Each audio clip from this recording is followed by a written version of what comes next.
بسم اللہ الرحمن الرحیم رب اشرح لی صدری ویسر لی امری واحلل عقدۃ من لسانی یفقہوا قولی رب زدنی علما۔ معزز ناظرین و سامعین، قواعد عربی کلاس میں خوش آمدید۔ آپ دیکھ رہے ہیں learn and teach official channel اور عبدالرشید ساجد کا فیس بک پیج۔ اس میں عربی زبان کے لیکچرز اپلوڈ ہو رہے ہیں۔ آج ہمارا سبق مرکب اضافی ہے۔ مرکب اضافی کیا ہوتا ہے، آئیے اس کو جاننے کی کوشش کرتے ہیں۔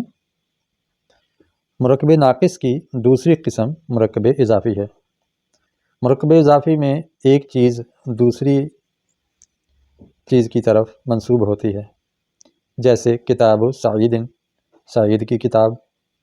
اس میں آپ دیکھ رہے ہیں کہ کتاب جو ہے اس کی نسبت سعید کی طرف ہے، اس کا تعلق سعید کے ساتھ ہے، اس کا واسطہ سعید کے ساتھ ہے،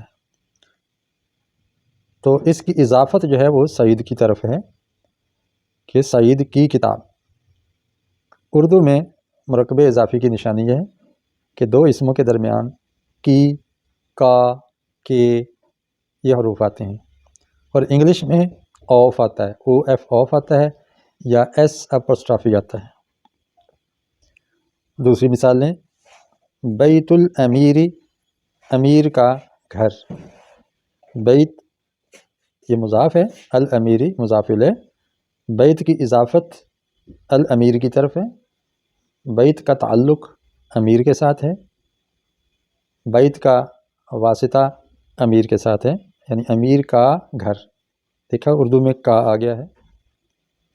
ان دونوں فقروں میں کتاب و سعید، کتاب سعید کی ہے اور بیت امیر کا، یعنی جو چیز منسوب ہو اسے مضاف کہتے ہیں، اور جس کی طرف منسوب ہو اسے مضاف الیہ کہتے ہیں۔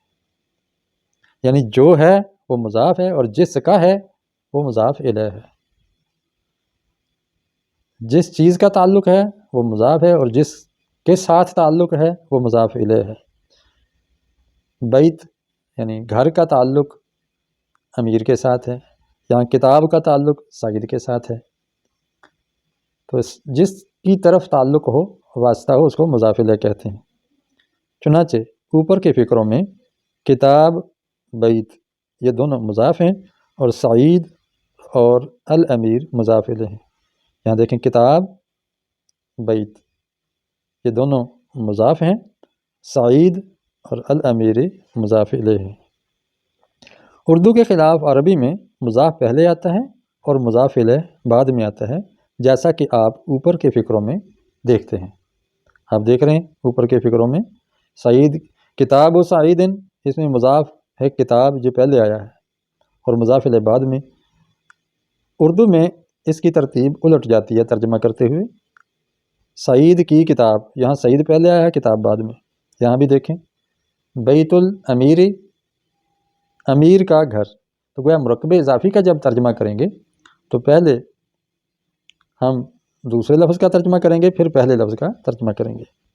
مضاف الیہ پر ہمیشہ جر ہوتا ہے، یعنی زیر آتی ہے۔ آپ دیکھ رہے ہیں ام خالدن، یہ مضاف الیہ ہے خالد، اس کے نیچے زیر آ رہی ہے۔ مضاف پر نہ ال آتا ہے اور نہ تنوین۔ دیکھیں ام پر نہ ال ہے اور نہ ہی تنوین۔ قلم، قلم الولد لڑکے کا قلم، تو قلم پر نہ ال ہے نہ تنوین، چونکہ یہ مضاف ہے، اور الولد کے نیچے زیر آئی، اور ان دونوں اسموں کا تعلق آپس میں اضافت کا ہے۔ مضاف دراصل اس میں نکرہ ہوتا ہے، اور نکرہ کو معرفہ بنانے کے دو طریقے ہیں۔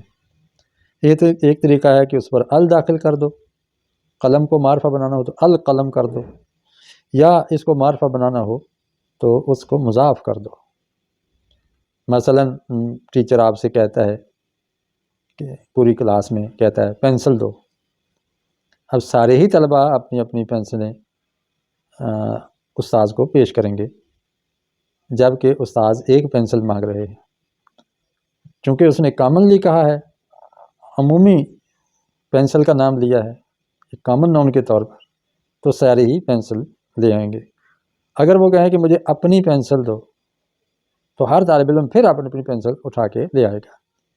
لیکن اگر اس کو کہے گا کہ اسلم کی پینسل لاؤ، صوبان کی پینسل دو، تو پھر ہر طالب علم نہیں آئے گا، بلکہ صوبان ہی کی پینسل لے کر آئے گا، چونکہ اب اس کی اضافت کسی ایک کی طرف ہو کر ہوئی ہے، تو یہ معرفہ بن گیا ہے۔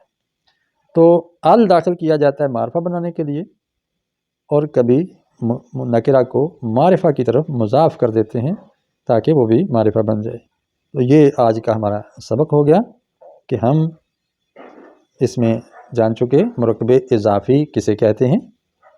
مرکب اضافی وہ مرکب ہے جس میں ایک اسم کی اضافت یا تعلق یا نسبت دوسرے اسم کی طرف ہوتی ہے۔ تو یہ تھا آج کا سبق، اس کی مشق انشاءاللہ ہم اگلے لیکچر میں کریں گے۔ دعا میں یاد رکھیے گا اور اپنے اس چینل کے ساتھ جڑے رہیے۔ نئے ہیں چینل کو سبسکرائب کیجئے، پہلے سے اگر دیکھ رہے ہیں چینل کو تو ویڈیو کو لائک کیجئے، شیئر کیجئے۔ قرآن اور حدیث اور پیارے اللہ اور رسول کا فرمان جاننے کے لیے عربی زبان کا سیکھنا نہایت ضروری ہے۔ السلام علیکم ورحمۃ اللہ وبرکاتہ۔